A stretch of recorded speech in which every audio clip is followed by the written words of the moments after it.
Kumusta mga kaibigan?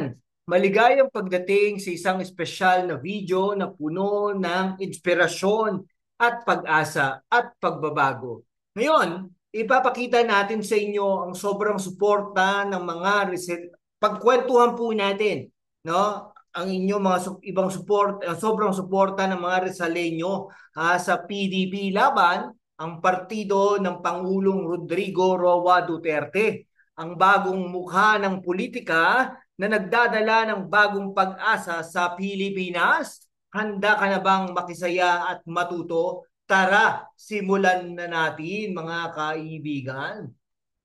Magandang araw sa inyong lahat. Ako si #WalkWithLang, ang inyong gabay sa apat na mga ilang minuto, no, na paglalakbay na ito. Ngayon, tatalakayin natin kung bakit ang mga taga Rizal Province ay buong pusong sumusuporta sa PDP laban. Pero bago tayo magsimula, tanungin ko kayo, ano ang hinintay natin sa politika ng Pilipinas? Pagbabago ba, pagkakaisa, o isang bagong simula? Kung oo ang sagot mo, perfect, dahil dito natin makikita kung paano ito nangyayari sa Rizal. Pagkukwentuhan natin.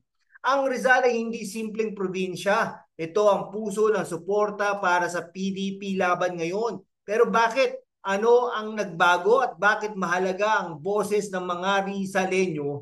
Sa susunod na mga ilang minuto, sasagutin natin yan at marami pang iba. Kaya huwag kang bibitaw ha. I-like mo na yan, i-subscribe at sabihin mo sa mga kaibigan mo, tara, manood na tayo. Let's go!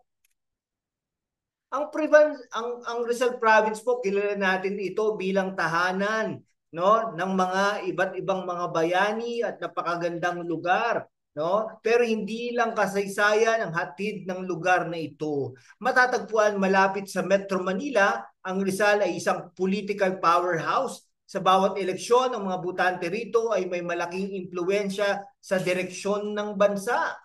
Sa mahigit na 3 milyong populasyon, ang Rizal ay puno ng mga lungsod at bayan na puno ng buhay, mula sa mataong Cainta hanggang sa relihiyosong Antipolo, at sa gitna ng lahat na ito, ang PDP laban ang naging boses ng kanilang mga pangarap. Alam nyo ba na halos 1.5 million dito ay may rehistradong botante? Wow! At sa mga nakaraang survey, lumalabas na dumarami ang sumusuporta sa PDP laban.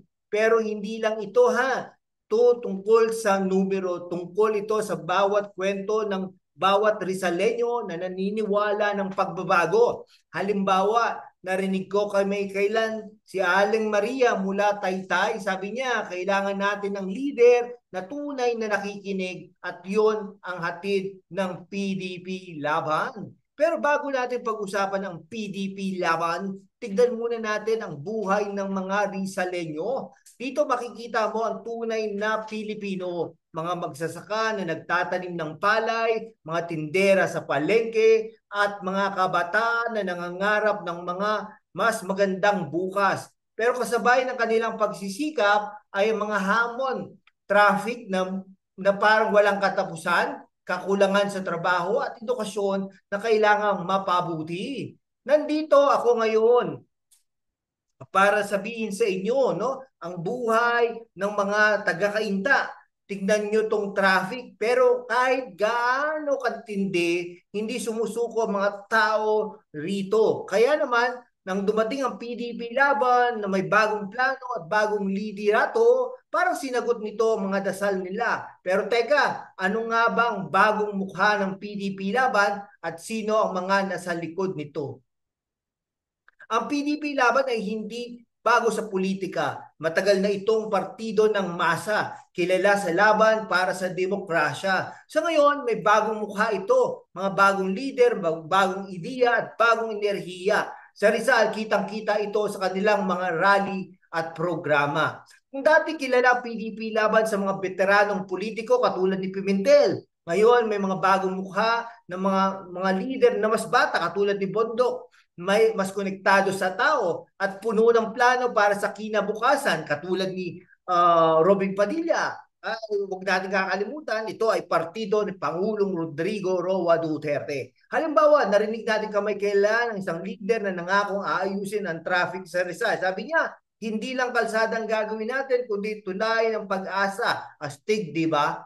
At yon ang dahilan kung bakit excited ang mga Rizaleño. May mga leader na hindi lang nangangako, kundi gumagawa talaga. Pero ano nga bang mas sinasabi ng mga tao? Tinanong natin ang mga ilang Rizaleño kung bakit sila sumusuporta sa PDP Laban.